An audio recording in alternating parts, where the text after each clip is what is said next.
ব্যবসায়িক শত্রুতার জেরে খুন করা হয়েছে এমপি আনোয়ারুজ্জামান আনোয়ারকে।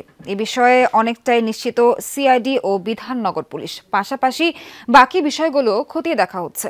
আজ কলকাতার আদালতে তোলা হবে আটককৃত ক্যাব চালককে। দর্শক, এই বিষয়ে বিস্তারিত জানাতে কলকাতা থেকে এই মুহূর্তে যুক্ত হচ্ছেন সহকর্মী সুকান্ত চট্টোপাধ্যায়। সুকান্ত, বাংলাদেশি এমপি হত্যাকাণ্ডের ইস্যুতে কিন্তু একের পর এক তথ্য বেরিয়ে আসছে। ইতোমধ্যে অভিযুক্ত যারা আছেন তাদের নামও কিন্তু আমরা জানতে পারছি। ভারতীয় পুলিশের পক্ষ থেকে আপনার কাছে সবশেষ কি তথ্য আছে? শিয়া বাটার, অ্যালোভেরা ও ভিটামিন ই সমৃদ্ধ লিলি বিউটি সোপ।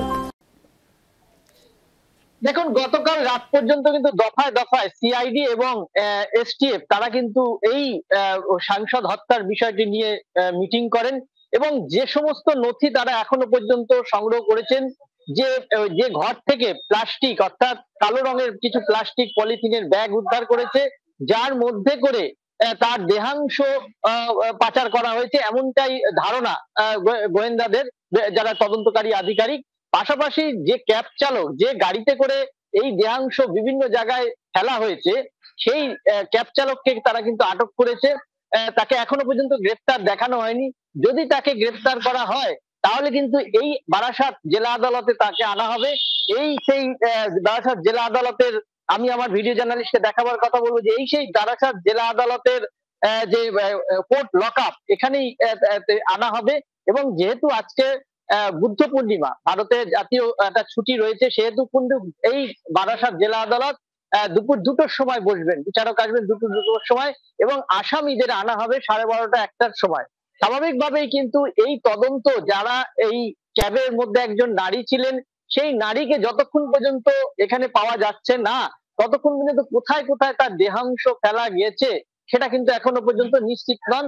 তবে এই ক্যাব চালক কে নিয়ে এখনো পর্যন্ত কিন্তু যে নারী এবং আরো দুজন তারা এই ক্যাবে করে এই নৃশংস যে হত্যাকাণ্ড চালিয়েছিলেন, তাদের হদিশ পেতে চাইছে সিআইডি।